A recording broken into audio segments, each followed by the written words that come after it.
Hello, everybody, and welcome back to Touchline Table Talks. Martino, Puccio, Matt Santangelo, alongside you guys. My goodness, is this not the greatest tournament in the world? Argentina come back against England to get to their second straight World Cup final, the third in 4 tries, Matt. Okay, there's a lot to digest with it, and I'm just like, I've made clips on this already. We've already put this out. We'll get into the other semifinal and then obviously preview the final. I mean, just when we're sitting here talking about Messi, because I think this is where the conversation needs to start, and then we'll get into the match. This is the greatest player of all time. Like, it's stupid to debate otherwise. There is nothing that anyone can say anymore, and I don't think anyone could have said anything even 10 years ago, but they did. Now it's indisputable. This is the greatest of all time. I know we've gotten to miss out on the Michael Jordans of the world, the Muhammad Ali's, the Babe Ruths. This is our guy. Messi is that player. Maradona, whatever he could have done, got them to that 1986 World Cup. Messi's gone to 3 finals. He might win 2. This is a guy dominating, getting 2 assists in this. Obviously, some people may not give as much credit on the Enzo Fernandez goal, Matt. But the second one, it's on the weak foot. And it's a funny comment from Zlatan Ibrahimovic saying, you're going to meet the left foot of God tomorrow. No, it was the right foot in this one to Lautaro Martinez. And every single time, I think the statistic was after the 75th minute in the World Cup, Argentina have 9 goals scored out of their 11 in this tournament. They are not only inevitable, they are just one of these sides that will never say die, and will get into England kind of playing into their hand. But this is just, he's 39. This is stupid. This is stupid because, like I said many times, and you'll take the mantle here, if someone does this at any point in their career, this is legacy cementing. This guy already had the greatest resume of all time, and then he does this at age 39. Messi is the golden ball winner of this World Cup as far as I'm concerned. Doesn't matter what happens on Sunday. We've run out of superlatives in the dictionary to define Lionel Messi, but he is simply put the greatest of all time. We knew that before the World Cup. We've seen the World Cup take place and transpire, and we see Argentina and Messi headed to another final, potentially making it back-to-back World Cup trophy winning campaigns, which, again, to your point, 39 years old. This team is so galvanized behind that common goal of propping up Messi and giving him to that pedestal, that limelight that he deserves. Two assists within 7 minutes in clutch time, being down a goal for 30, 40 minutes, second half. Again, right. We can credit whatever. I think it was like 20-ish minutes, yeah. Yeah, we could say whatever we want about Tuchel's approach and the way they set up, but the truth of the matter is this. 2 assists when it absolutely matters the most, and those 2 assists, and they're crucial. They get Argentina to another World Cup final, and they'll have to beat another great team. They beat France, and they come up against Spain. Spain is incredible, and Spain is a really tough matchup for anyone in this tournament. But I'd just like to say, I think Messi still might be the best player in the world. And we talked about this in our previews to the tournament. What did I say? He doesn't play as much in MLS. The demand. And I know people are going to be like, he's playing a lot of minutes in MLS. He's playing every single match. Okay, there's playing minutes, and then there's playing minutes at the intensity that he's playing with Argentina. Today, the statistic came out, 5.2 miles he ran in this match, more than he ever did in any game in this tournament. He can turn it up. They played extra time twice, and he was still able to do that. The people who want to sit there and talk about favoritism from referees have nothing to stand on with this one. They beat a nation that was ranked very high in England. Yeah. And I don't care about the approach here. Messi's still the best player in the world, because you know what it comes down to when you have these conversations? In a winner-take-all match, there is only one guy that you can pick, and everyone is still going to flock to take Messi for this. Because look at what he's done. And you mentioned 2 assists, Matt, within the 15 minutes of this match. Do you know in Cristiano Ronaldo's entire World Cup career, he's had 2 assists? Messi did it in 15 minutes in one game in a semifinal, and that's to get to a third. To get to a third final. And that's the one thing that I always find very laughable in the conversation of who is the greatest of all time between Ronaldo and Messi. We know it's Messi. We've seen everything take place over the course of their two careers. We know it's him. But every single time the conversation comes up about who's the best, it's always Ronaldo has more goals. And then they conveniently leave out the fact that Messi's a playmaker. Like, he's not just a goal scorer. He scores so well and at such a high level and volume that people almost forget he's probably the greatest and most creative player of all time. He is. Like, think about that. Like, you have a guy that's racking up goals, is scoring 40, 50, 60 goals in singular seasons as a playmaker. Oh, and by the way, he's putting up 20 plus assists, 25 assists a pop each year. Who won more golden boots when they played in the same exact league, in the same exact competition in the 2010s? Messi did. Messi. Cristiano Ronaldo, and if you guys are NBA fans, if you're volume shooters, right? Guys who shoot the ball a lot, Ronaldo had like a ton more shots in his career and chances to score compared to Messi. And he's still not even that far ahead. And to your point of the playmaking ability, we're shifting the conversation to obviously a different kind of GOAT. And this is the scapegoat. Thomas Tuchel had, actually, in my opinion, that I can think of, the worst managerial performance in a World Cup semifinal. This sort of level of stupidity after the Anthony Gordon goal, where you're inviting the greatest player of all time in a low block to pin you back. Yeah. You look like a moron. You're an absolute moron. You had nothing. You had them on the front foot. You were the better side for 55, 60 minutes until you allowed them to be the best side. Thomas Tuchel here came in for one job, and that was to get England their first World Cup trophy in 60 years. And he failed miserably in the biggest moment. Have been getting bailed out by Harry Kane against Congo, bailed out by Jude Bellingham when they got the red card in Mexico. They got bailed out by a cable wire against Norway, and there was nothing to bail them out this time. The approach was pathetic. Harry Kane, once again, on the biggest of stages, you are a bozo. To whoever told me he was better than Andrei Shevchenko, eat shit. I just can't sit here and listen to the English anymore. This was their best moment that the English would have had to win a World Cup. They blew it. And Thomas Tuchel is enemy number one in the UK now because, well, it depends if you're Scottish, Welsh, or whatever. But in England, he is the number one enemy. That was laughable. It basically seemed like he was a double agent. And his comments post-match, Matt, were that of somebody who is an absolute loser. Thomas Tuchel is the worst kind of goat, and that is the scapegoat for England. Pathetic performance. I know we could blame players. Jordan Pickford, his size ended up showing up that it mattered in this match. But this is a Tuchel approach. He allowed this to happen. They didn't. Harry Kane saying it, Jude saying it. And you felt like the vibes were off the second that you saw the beef between Jude and Thomas Tuchel heading into this. Vibes are off, man. And my God, dumbest approach ever. Thomas Tuchel should resign tonight.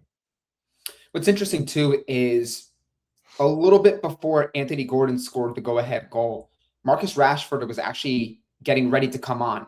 That was at that point 0-0 game. So the thought process behind potentially bringing on Rashford is to play on the counter, play into space, and go for goals, right? 0-0, you want to obviously get the go-ahead goal and make the difference. Then Gordon gets the goal, and immediately the mindset switches. I got to defend this. I'm afraid to lose this game.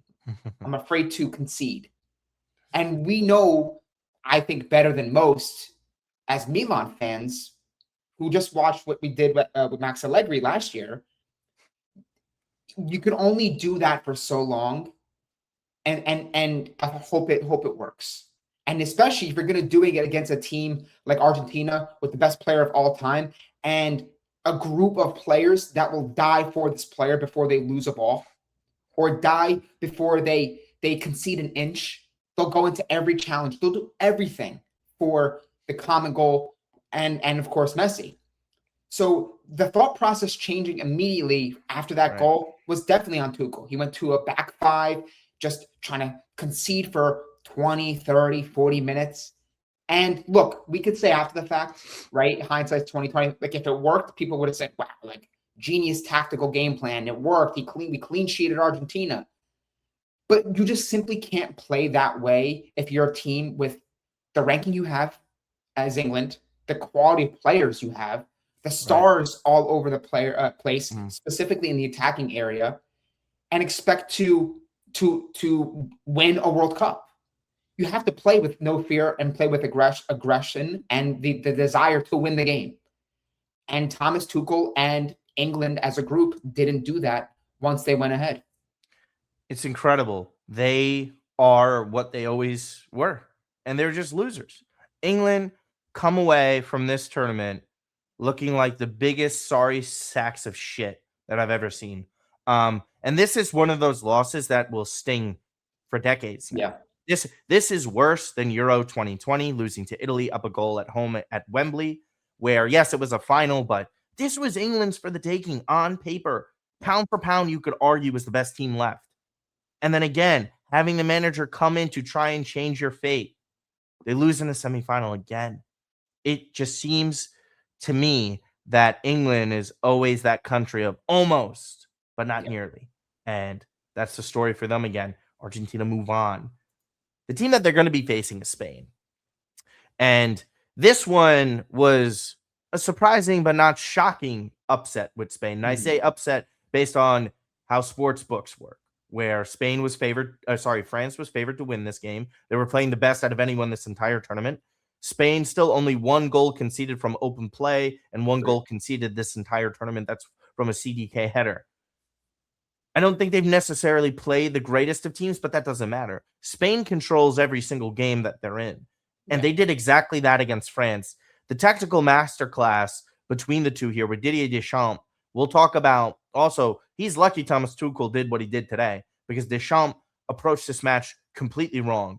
Substitutes wrong. Manu Kone sitting on the bench for Tchouaméni, wrong. Lucas Digne. I mean, Teo Hernandez came in, and I understand Teo's liability as a defender. You and I both know this very well. Lucas Digne was moronic. That's one of the dumbest penalty concessions I've ever seen in my life. Going to clear the ball without turning your back first to see who's there. Yamal, listen, I hate that he leaned into it, but it's a penalty all day. If Digne is going to give you that, you got to take it. Yeah. Spain then once again, I mean, Upamecano with the advantage, very fortuitous for the Spaniards. To have that settle at their feet, Pedro Porro scores that goal on Mike Maignan. It's 2-0. It's wraps.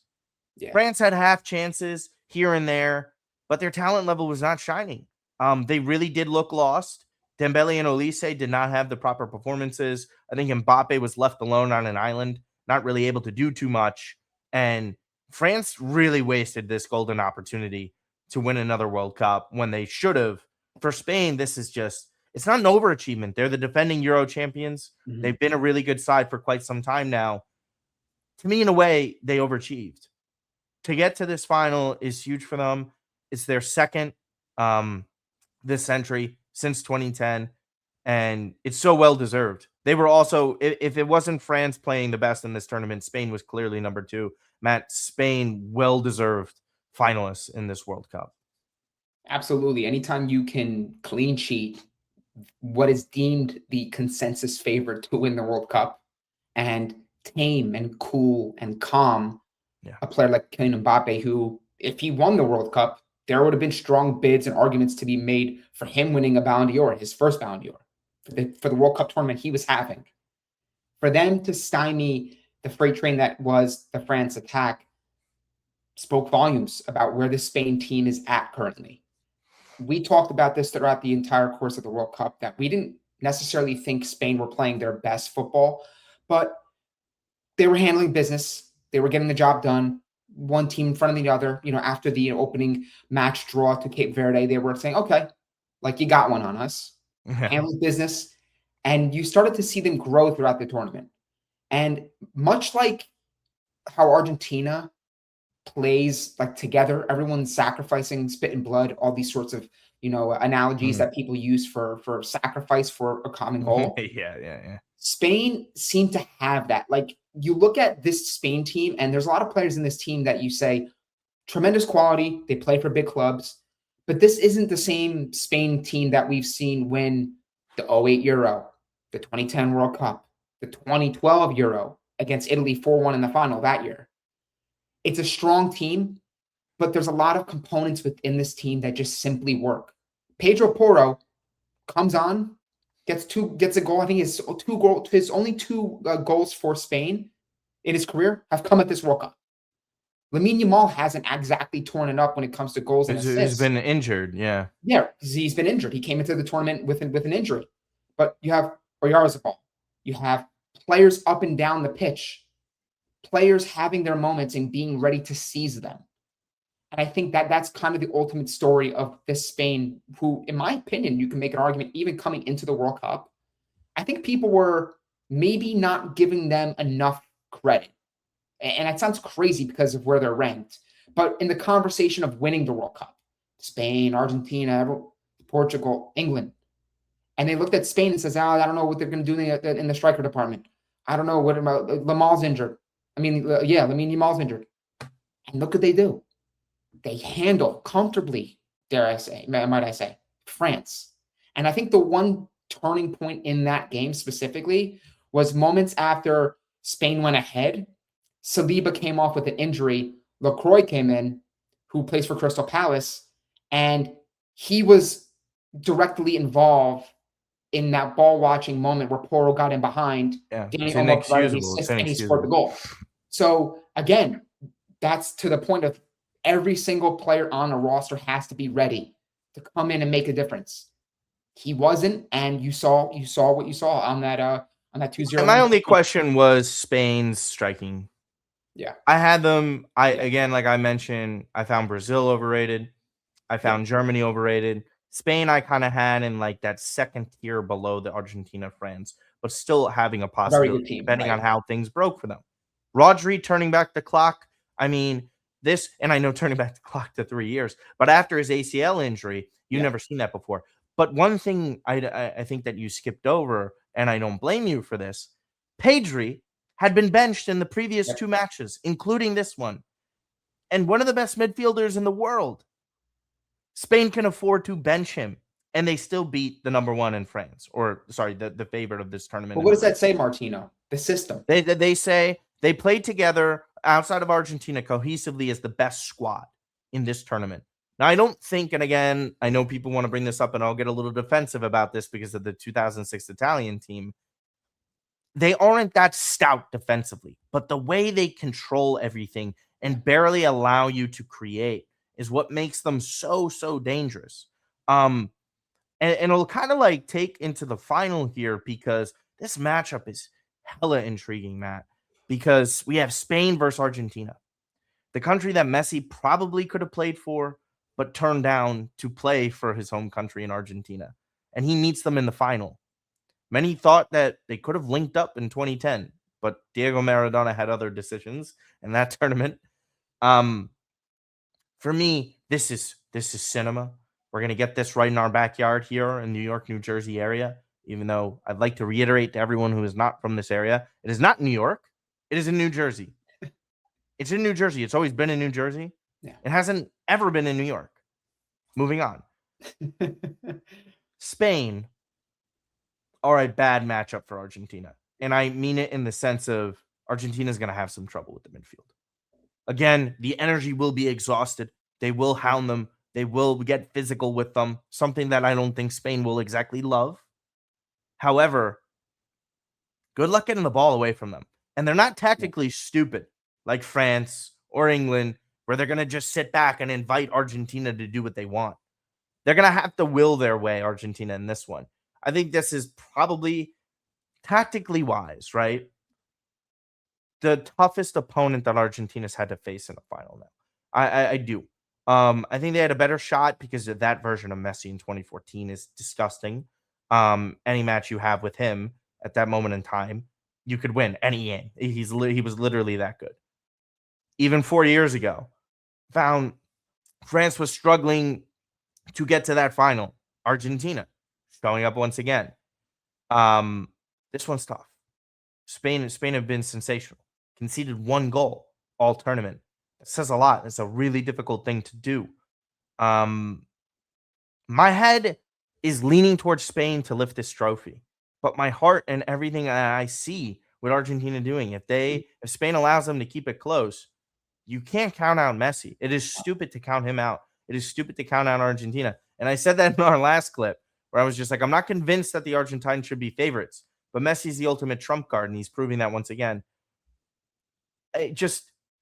if you sit there after 2016 and you say to yourself, Leo Messi would have 2 more World Cups and 2 Copa Americas to his name after that moment in which he retired briefly for the Argentine national team. I mean, this is just, it would be storybook. You retire at the international heap. To get to the final in itself, by the way, for Argentina to do that, insane, would be the first repeat winner since Brazil. There's only been 2 repeat winners in this competition. Italy in 1934 and 1938, and then Brazil in 58 and 62. Matt, will Argentina be the 3rd ever repeat winners of the World Cup? Well, let me first sort of divulge what I feel as though these two teams kind of mend, right, as far as play styles. I think there's a bit of a chaotic nature to the way that Argentina plays, right? A lot of fouls. They almost kind of border on fouls that could get you booked, but they kind of skirt around it, and people can have their theories about, the favoritism at the World Cup. Right. And then you have on the other side Spain, who play with a little bit more aesthetic. It's a little bit more glamorous when you see certain passes come off and the way they sort of build up. The goal that Dani Olmo provided for, or the assist that Dani Olmo provided for Porro, right? Like certain things like that, you kind of see. It's like, okay, the way they kind of go about playing football is much different, in my opinion, than what we see with Argentina. So I think, to your point, yes, I think this is a difficult matchup for Argentina, because I don't think this is Spain's team is going to give them a lot of the ball. Truthfully, I think Spain are going to have a lot of those chances on the break. I see cracks in this Argentina team, despite what we saw today. We've had proof throughout the entire tournament that this Argentina team can be exposed. They are susceptible to making mistakes. Absolutely. But the one thing that I always find very remarkable with Messi and this Argentina team under Scaloni is, even when they're holding a 1-goal deficit, 2-goal deficit, they still feel very serene, very calm. Right. They can come back. They did it against Egypt. They did it today, right? So I refuse to rule out Messi having more finals magic and repeating. Do I think that Argentina will get the job done? And will I think that Messi wins back-to-back World Cup trophies? I actually think this is the time where they come up short, and I think Spain win. And it's sort of I guess if you want to call it a passing of the torch moment, where, if you guys recall that famous picture of Messi, I guess, washing some young boy, he was bathing, and it's Lamine Yamal, and it's like kind of fitting, like a fitting passing of the torch moment, saying, okay, Lamine, you're up. This is your moment. World Cup champion. He already got the Euro. He was spectacular at the Euro 2 summers ago. I think Spain get the World Cup triumph here. I think it's an interesting matchup in terms of the physicality for Spain. Yeah. That's what really kind of, how is this refereed?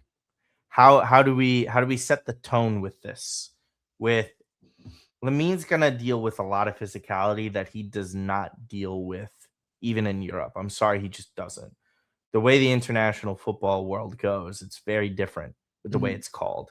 And we see that in multiple sports too. Even in FIBA with basketball, totally see a physical game compared to what the NBA puts out.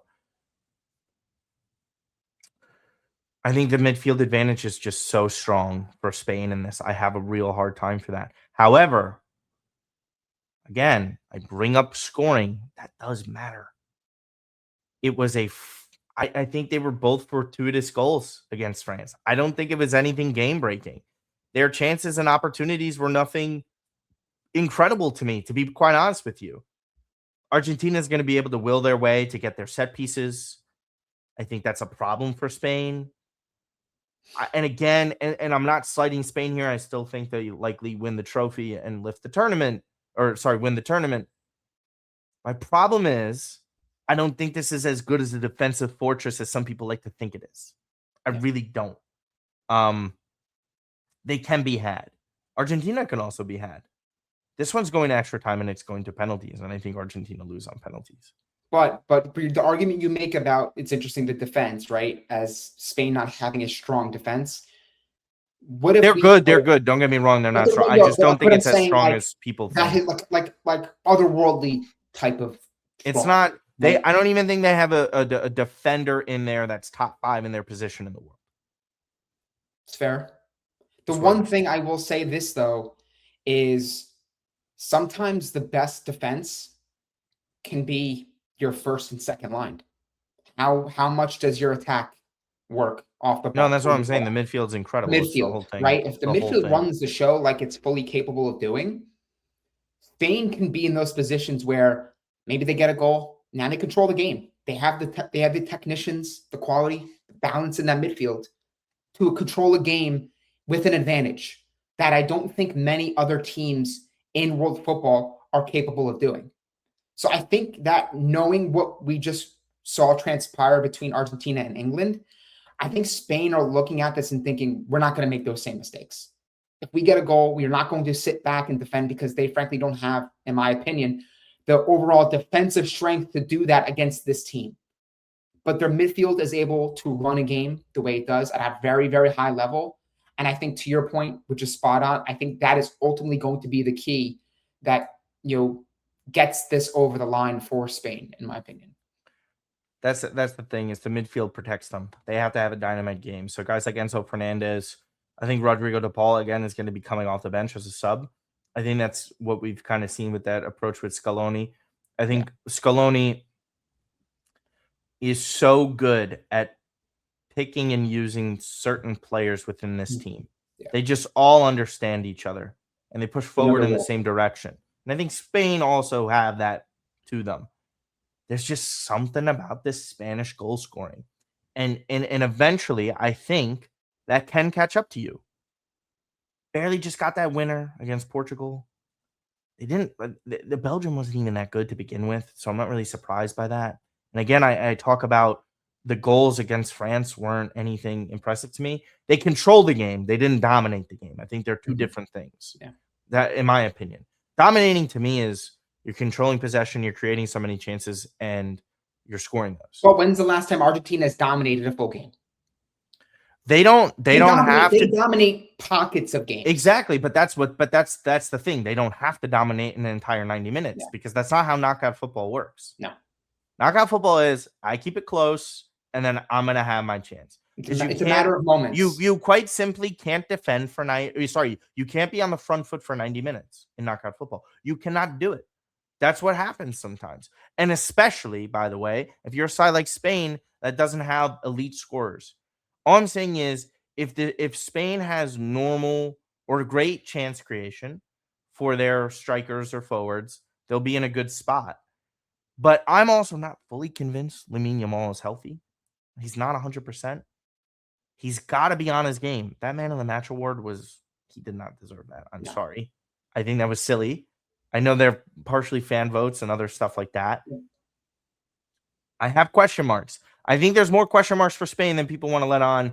This one's going to be close. I have Spain winning in penalty kicks to lift their second World Cup trophy, and they would also supplant Italy for the longest unbeaten run in international history. So that would be an emphatic stamp on it. Either way, the Italians are losing because Argentina would tie with 4 World Cups, along with Germany as well. Matt, who is going to win the World Cup final between Spain and Argentina? Give me your quick pick. As I just said, I think Spain are going to narrowly get over the hump and prevent Lionel Messi and Argentina from keeping their World Cup royalty. Well, that'll do it for us. A quick 30 minutes here. We appreciate every single person that has tuned in or subscribed for the first time. We appreciate you guys. Touchline Table Talks is a weekly show that we have. Be sure to go and download it on all your Apple or Spotify podcast networks or wherever you listen to your podcast. Matt Santangelo at Matt_Santangelo on Twitter, at Matt_Santa22. Grinding, got his second ever 10K view video.